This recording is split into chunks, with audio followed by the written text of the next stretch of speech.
A paz de Jesus, o amor de Maria, esteja em vossos corações, da qual foste chamados a ser um povo santo da sua graça e paz, da parte de nosso Senhor e Salvador Jesus Cristo. Salve Maria Imaculada, sempre Virgem. Irmãos e irmãs, sejam todos bem-vindos ao seu canal de Apologética Bíblica. Aqui nós trazemos de tudo um pouco quando se refere à fé da igreja fundada por Cristo.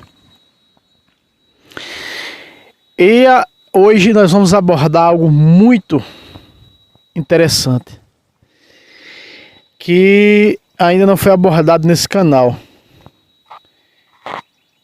Algumas pessoas me fizeram algumas perguntas sobre alguns versículos. Eu respondi a elas lá, nos comentários. Mas eu vou trazer esses versículos, eu resolvi gravar um vídeo sobre esses versículos. E vou mostrar para vocês esses versículos, tá ok? Muito bem. Eu estou com 7 versículos aqui, que são 7 versículos difíceis das Sagradas Escrituras de entender, de interpretá-los. São destacados, um em um livro, outro em outro livro e assim vice-versa. E assim eu vou mostrar para vocês o significado desses versículos, que são muito difíceis. Por exemplo, eu estou com 7 versículos aqui e eu vou trazer para vocês, mostrando na Bíblia Sagrada a verdadeira interpretação deles. Se vocês querem que eu traga sobre versículos, você não precisa colocar no comentário só um. Você tem que colocar vários versículos difíceis da Sagrada Escritura. Porque senão eu vou sair pegando de um e de outro sem encontrar, não vai ter muito resultado. Aqui eu até trouxe mais uns para brilhantar, para rechear sobre esses versículos difíceis que me perguntaram. Nesse decorrer de 2 anos que estamos evangelizando aqui por esta rede social. Muito bem. O primeiro versículo que nós vamos pegar é em 1 Coríntios 14, versículo 34 a 35.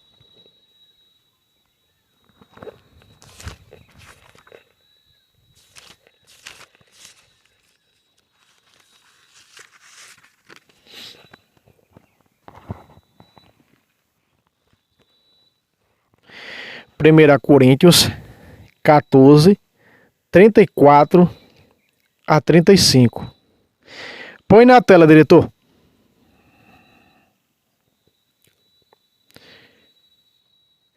Como em todas as igrejas dos santos, as mulheres estejam caladas nas assembleias. Não lhes é permitido falar, mas devem estar submissas, como também ordena a lei. Se querem aprender alguma coisa, perguntem-na em casa a seus maridos, porque é conveniente para uma mulher falar, é inconveniente para uma mulher falar na assembleia. Volta para mim, diretor. Meus irmãos, já está claro aqui.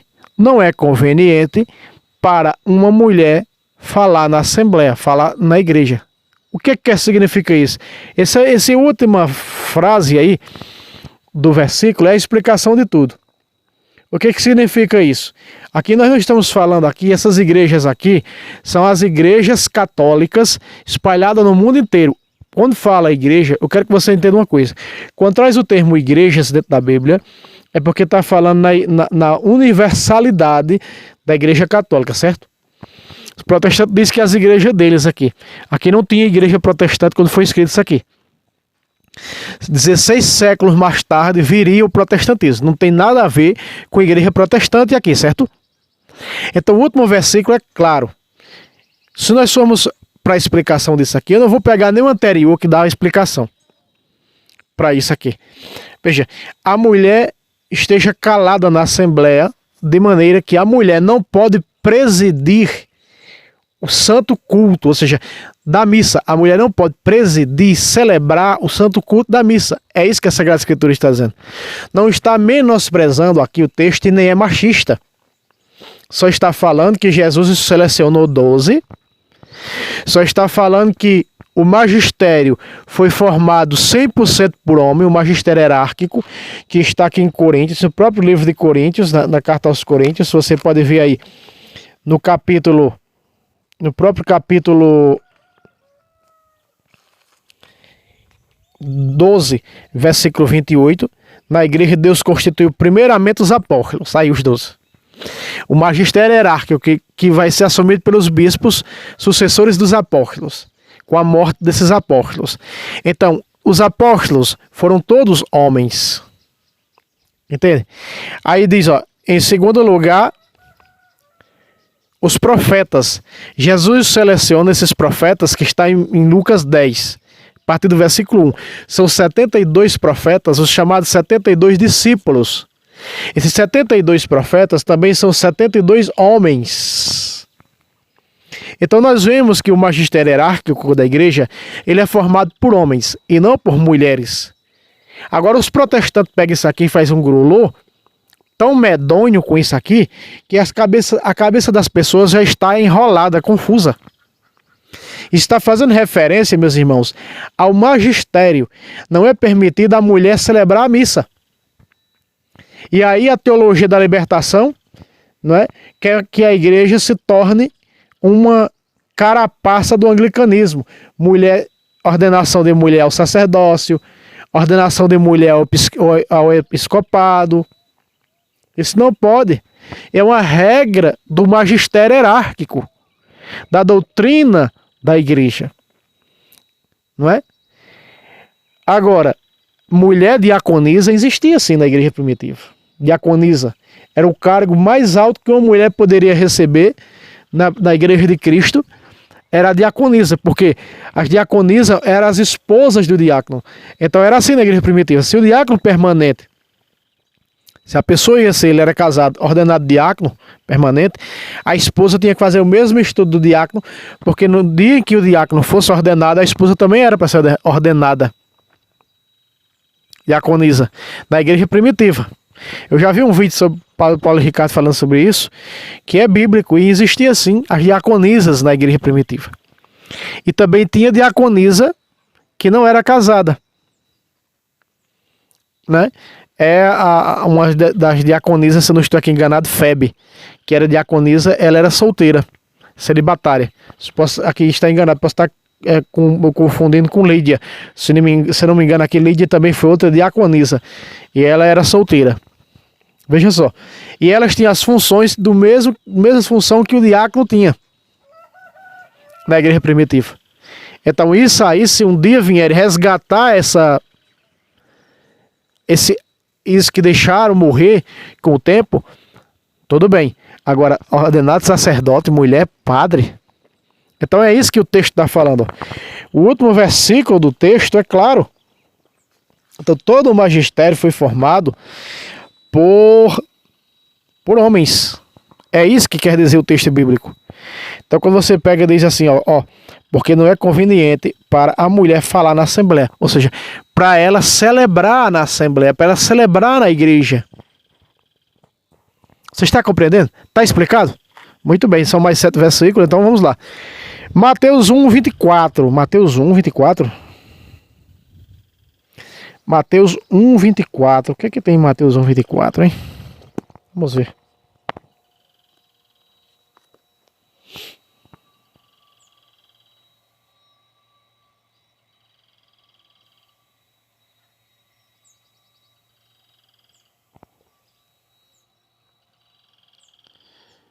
Mateus 1, 24 não, é Mateus 19, 24. Mateus 19, 24.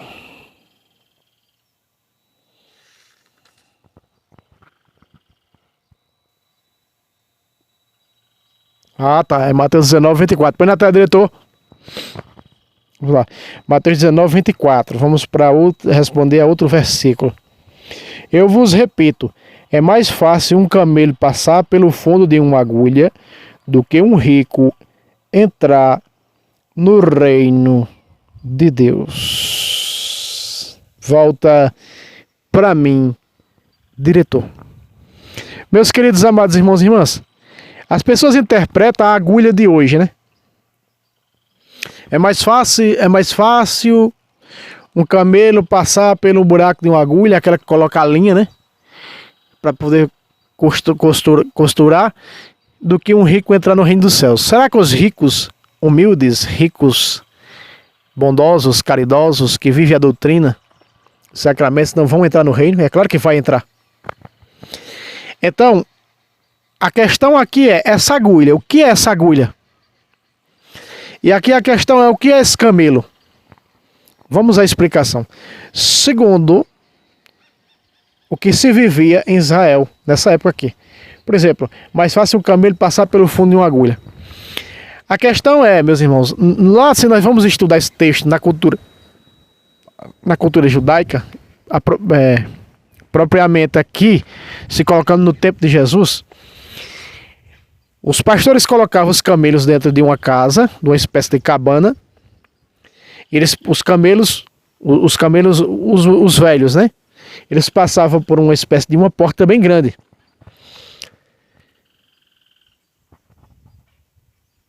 E havia uma espécie de uma porta pequena nessa casa onde era colocado os camelos. Uma portinha pequena, uma portinha pequena, baixa, na altura dos camelinhos novos. Então, só quem passava eram os camelinhos, né? Porque eles eram separados durante a noite para que não acontecesse de um dos grandes, dos velhos, deitar em cima dos pequenos, matar, não tá tudo junto. Né? Um batendo no filho da outra, nós sabemos que é assim. Então o que era acontecer? Existia uma parte pequena, uma espécie de um quartozinho, né? Que era tudo de lona, essas coisas, onde era separado os pequenos. Então, conforme ele era baixo, o camelo velho não podia passar para lá para bater no camelinho. Então isso era chamado, essa espécie de porta pequena, onde passavam os camelinhos, o grande, o velho não podia passar, passava só os camelinhos, era chamada da porta das agulhas. Na cultura judaica era chamado, segundo meu professor de Bíblia, o padre Luiz Toro, ele respondendo esse versículo a uma pessoa que pergunta sobre isso, ele dá essa explicação da cultura judaica, do tempo de Jesus, no tempo que Jesus fala isso. Então a porta das agulhas é essa. Então é mais fácil passar um camelo grande por esse buraco, por essa janelinha, do que um rico entrar no céu. Então esse buraco, essa agulha, e esse buraco era isso. Você está compreendendo agora? Está entendendo agora como é que é? São versículos difíceis na Sagrada Escritura de se entender. E eu estou trazendo aqui alguns versículos. Nós já vimos o segundo, vamos para o terceiro. O terceiro está em Pedro.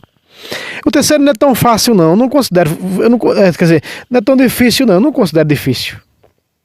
Vamos lá. Segunda de Pedro, segunda bula papal.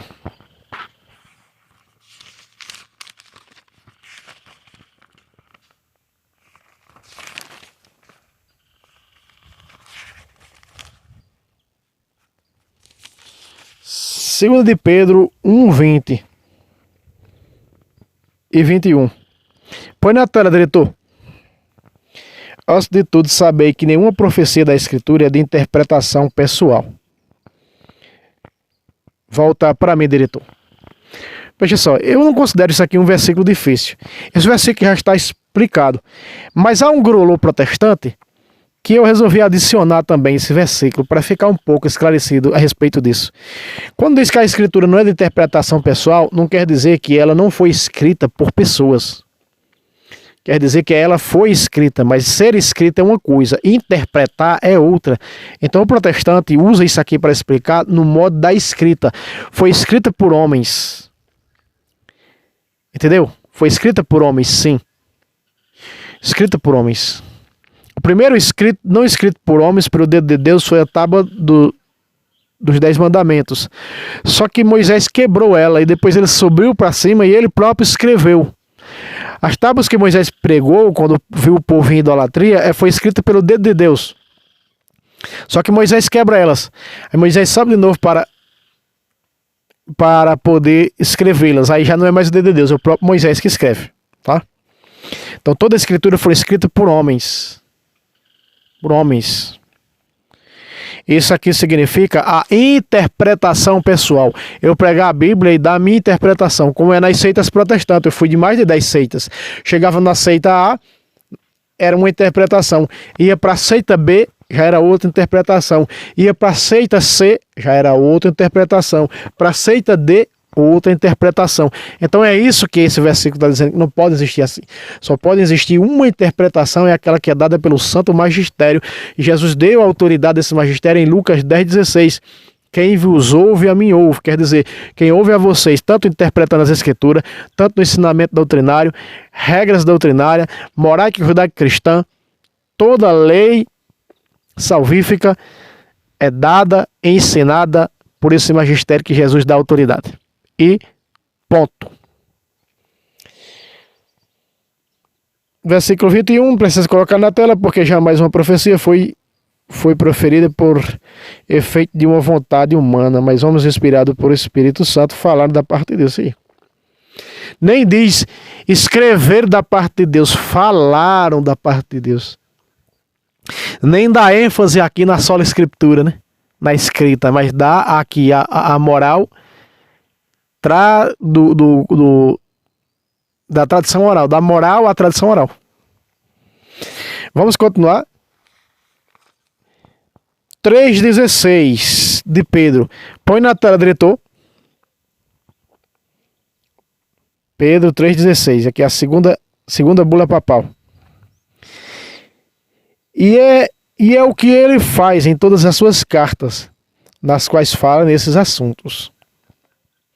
Nelas há passagens difíceis de entender, que os espíritos ignorantes e poucos fortalecidos deturpam para a sua própria ruína, como fazem também com as demais escrituras. Volta para mim, diretor. Aqui nós vamos frisar só a parte A. Nós sabemos aqui que as pessoas deturpam as escrituras. O protestantismo, a teologia da libertação.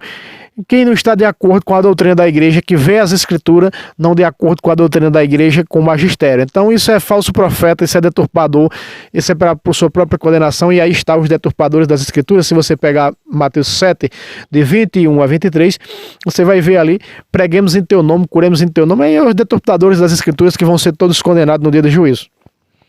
Né? Vejam só. Mas veja, Pedro disse, Paulo, a pergunta é, por que Pedro analisa as cartas de Paulo? Né? Pedro era o Papa, o bispo-chefe da igreja, então todas as cartas escritas tinham que passar pela mão de Pedro. Tinha que ter o imprimatur de São Pedro, o Papa, o líder da igreja. Então as cartas de Paulo foram todas redigidas, foram todas corrigidas pelo apóstolo líder, não é? Por São Pedro, para dar o imprimatur, para dar o aval às cartas de Paulo. Por isso que ele diz, ó, é o que ele faz em todas as suas cartas, nas quais falam nesses assuntos. Nelas há passagens difíceis de se entender. Então Pedro analisa todas as cartas de São Paulo e dá o imprimatur das cartas de São Paulo. Ele é o Papa. Por isso que eu digo, essa Bíblia está ligada ao Papa, a Bíblia de Ave Maria está ligada à Santa Sé. Entende? Então todas as cartas de Paulo teve que passar pelo bispo líder, o líder do rebanho, por Pedro, para ele dar o imprimatur, para ele dar o aval. Bíblia que não tem o aval da Santa Sé, meu irmão, isso nem Bíblia é, para começar. Está explicado aqui? Essas cartas de Paulo receberam o imprimatur de Pedro, pronto. Ponto final. Vamos para mais outra. 2 de Timóteo 4,13. 2 de Timóteo 4,13. Põe na tela, diretor. 2 de Timóteo 4,13. Quando vieres, trazei contigo a capa que deixei em Troade, na casa de Carpo, e também os livros, principalmente os pergaminhos.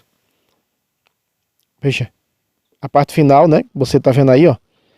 Também os livros, principalmente os pergaminhos.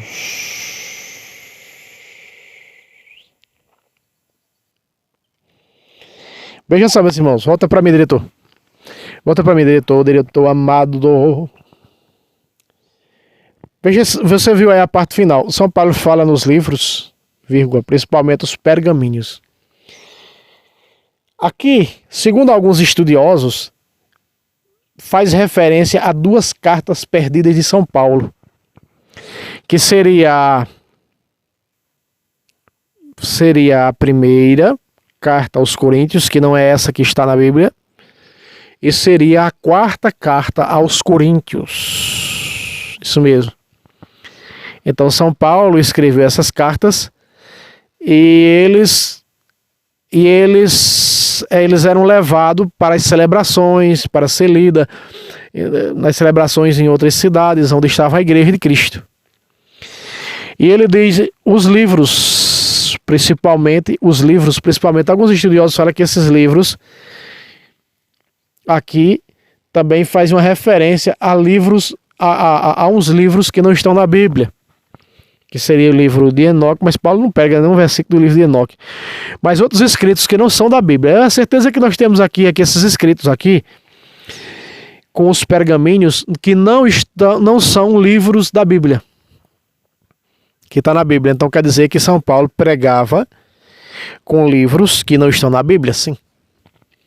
São Paulo pregava e ensinava com livros que não estão na Bíblia. A prova é essa aqui de 2 Timóteo 4,13. Não é? É óbvio.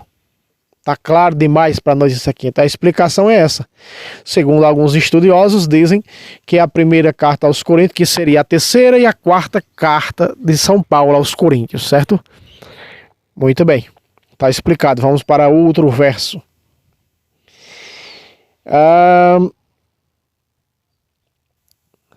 Apocalipse. Vamos deixar Apocalipse por último, porque nós vamos para a carta de João, que é antes de Apocalipse. 2 de João 1:2. Vamos lá. 2 de João.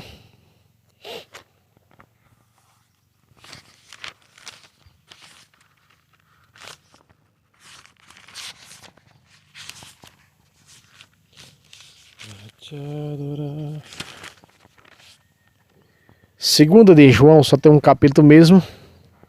Capítulo 1, versículo 1. Põe na tela, diretor. O ancião, a senhora eleita e seus filhos que amo na verdade.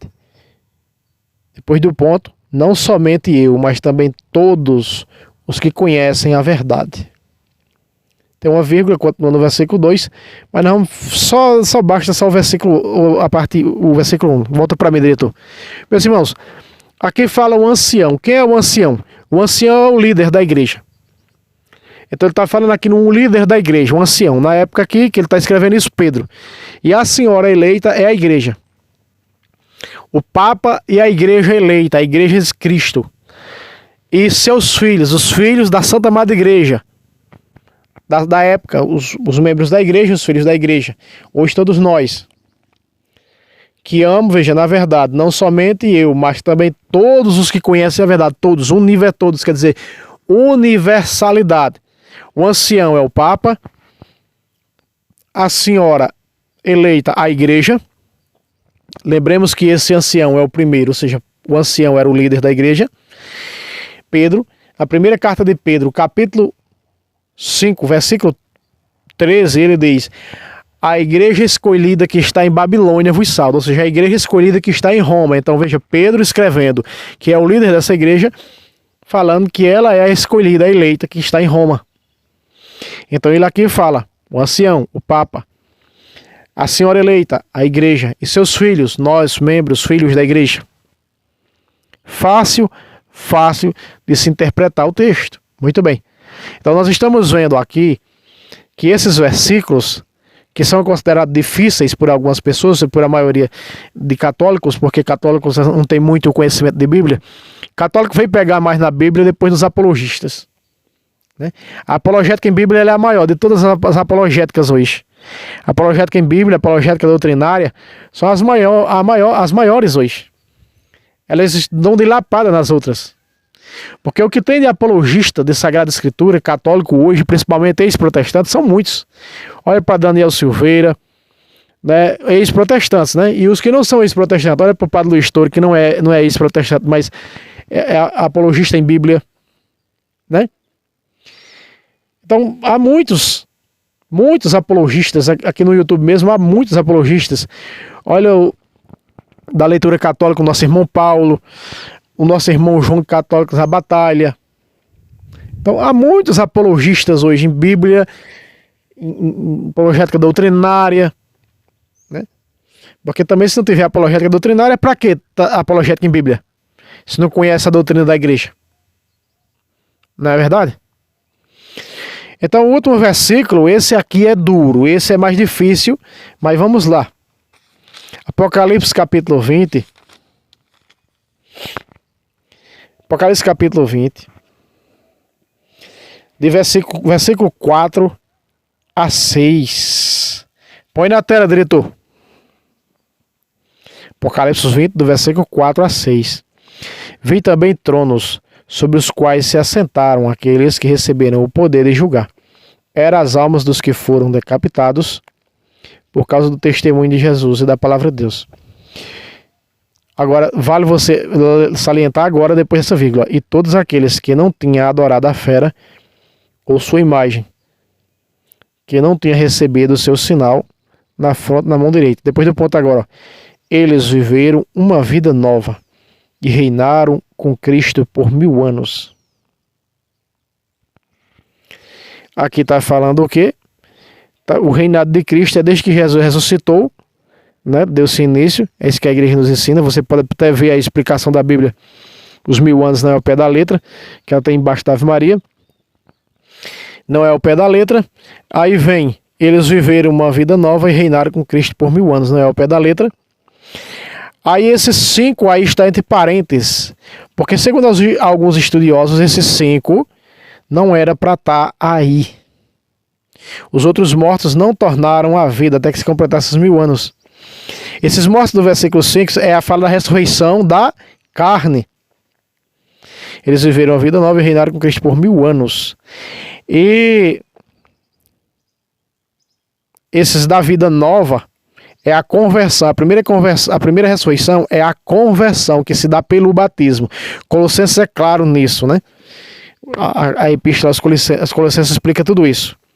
Uma vida nova pelo batismo, é a primeira ressurreição. Ou seja, segundo Romanos capítulo 4, vai dizer que fomos sepultados com ele pelo batismo, né? Romanos capítulo 4, se eu não me engano, é capítulo 6. Então, no batismo nós somos sepultados com Cristo. É a primeira morte, para nascer uma nova criatura. No batismo somos nova criatura, ou seja, é a primeira ressurreição, é a conversão. A segunda ressurreição é a ressurreição da carne no dia do juízo final, que é essa do versículo 5, presta atenção, que diz aí, ó: os outros mortos não tornaram a vida até que se completasse os 1000 anos, até chegar ao dia do juízo final, onde todos vão ressuscitar, segundo Daniel 12:2. Uns ressuscitarão para a vida eterna, outros para a condenação eterna. Só entre parênteses, tá? Porque não era para estar aí o versículo 5. O versículo 5, meus irmãos, não era para estar aí, porque é o que vem depois. Essa é a primeira ressurreição, não é a primeira ressurreição. O versículo 5, abaixo, entre parênteses, não sei se aí o aplicativo aparece, mas na minha Bíblia está aí, ó: 1000 anos, fecha parênteses, ponto final, fecha parênteses. Aí tem, essa é a primeira ressurreição. Não. O versículo 5 era para estar depois desse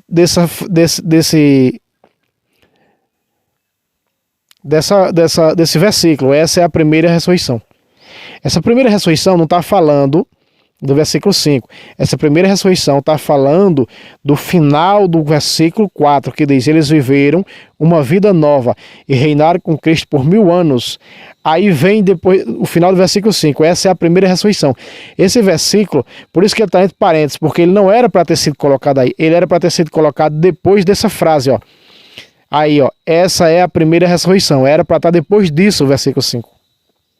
Vocês entendem a confusão? Por isso que ele está entre parênteses aí.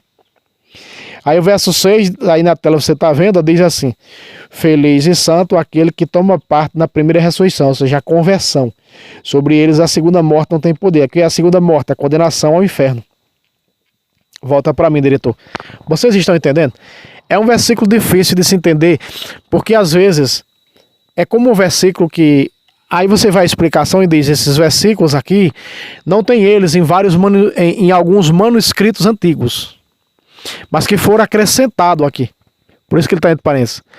Por exemplo, em João, o coxo que sofria há 38 anos, que toda vez que de ano em ano descia um anjo para mexer a água e que todo aquele que pulava na água era curado.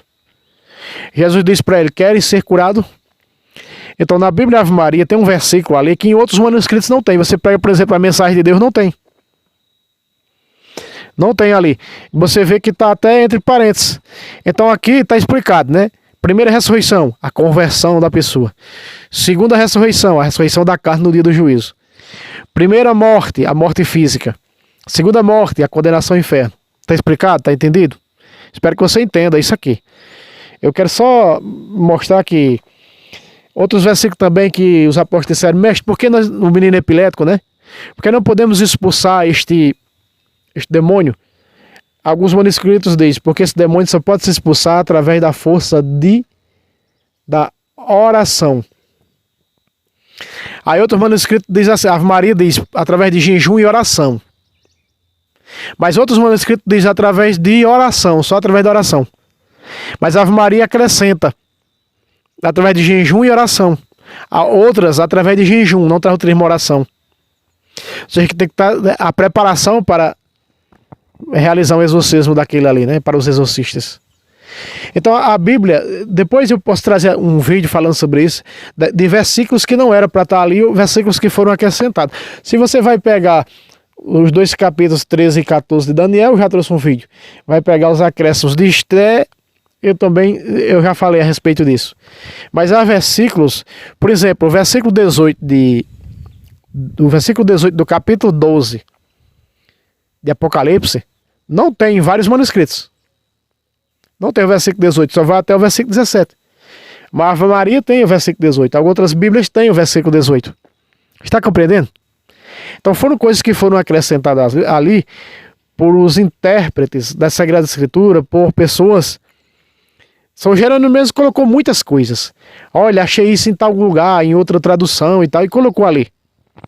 Acréscimo de São Jerônimo, que os protestantes não aceitam.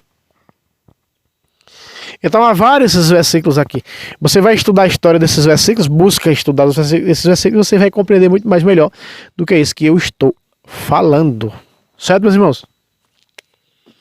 Eu espero que vocês tenham entendido. Bom, eu estava aqui olhando